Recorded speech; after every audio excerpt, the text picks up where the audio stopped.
কিছুদিন আগে বিরিয়ানির গন্ধ প্রতিবেশীদের পছন্দ না হয় মোটা অঙ্কের টাকা জরিমানা গুনতে হয়েছিল ইংল্যান্ডের এক ভারতীয় রেস্তোরাঁর মালিককে।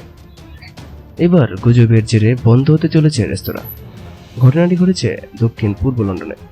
ক্যারেটিস নামের ওই রেস্তোরাঁয় নাকি নরম মাংস বিক্রি হয়, আর সেই গুজবে বিপাকে পড়েছে সেটির মালিক সিন্ড্রা বেগম। গুজবের উৎস হিসেবে একটি সংবাদ মাধ্যমকে ধরা হয়েছে, কিন্তু এই জেরে ইতিমধ্যে পানি অনেক দূর গড়িয়ে গেছে। সাধারণ মানুষ দোকান ঘুরিয়ে দেওয়ার হুমকি দিয়েছে।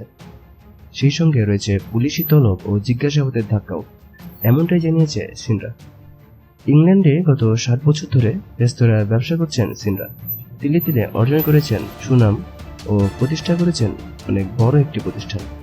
তবে এই কষ্টের প্রতিষ্ঠান যে এত সহজে ঢলে যেতে পারে তা তিনি ভাবতেও পারেননি। অধিকাংশ মানুষই ফোন করে তাকে ধমকাচ্ছেন, বলছেন, কোন সাহসে রেস্তোরাঁয় মানুষের মাংস খাওয়াচ্ছিস। সবচেয়ে বড় কথা হলো, কৌতুক সংবাদ সাইটটিতে নাম পরিচয়হীন ব্যক্তিরা তাদের ভুয়া গল্প জমা দিতে পারেন এবং তা সোশ্যাল মিডিয়ায় শেয়ার করার কথা বলে থাকেন। এ কথা প্রায় সবারই জানা। তবু সেই ভুয়া খবরের জেরে 7 বছরের রেস্তোরাঁ ব্যবসা লাটে যাতে না উঠে সেই আশঙ্কাই করছেন মালকিন। ফেসবুকে যে খবরটি শেয়ার করা হয়েছিল তাতে অবশ্য রেস্তোরাঁর নাম নিউ ক্রস বলে উল্লেখ করা হয়েছে। পাশাপাশি মালিক হিসেবে অভিযুক্ত করা হয়েছে রঞ্জন প্যাটেলকে। সংবাদে বলা হয়েছে, খাবার হিসেবে মানুষের মাংস পরিবেশন করার অপরাধে গ্রেপ্তার করা হয়েছে রেস্তোরাঁর মালিককে। সেই সঙ্গে মাংস হিসেবে ব্যবহারের জন্য বরফে জমানো 9টি মানুষের দেহ উদ্ধার করেছে পুলিশ। জিজ্ঞাসাবাদের জন্য রেস্তোরাঁর মালিককে পুলিশি হেফাজতে নেওয়া হয়েছে, বন্ধ করে দেওয়া হয়েছে রেস্তোরাঁটি।